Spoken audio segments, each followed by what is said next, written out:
மோசே என்னும் தெய்வ மனிதன் பசும்பொன் போலவே விளங்கிடினும் காணான் போகவில்லை.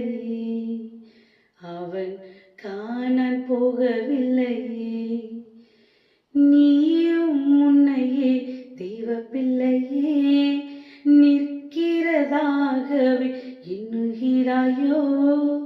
நியாய தீர்ப்பிலே கோதுமை பறக்க பதர் எம்மாத்திரம்.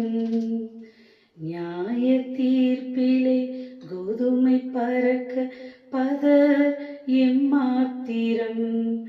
பொன்மங்கி நிறமும் மாறி அழிந்து போகுமானால் இரும்பின் நிலை என்ன? ஐயோ, இரும்பின் நிலை என்ன? நீதிமானே ரட்சிக்கப்படுதல் அரிய செயல் என்றால் துரோகியின் நிலை என்ன? ஐயோ, துரோகியின் நிலை என்ன?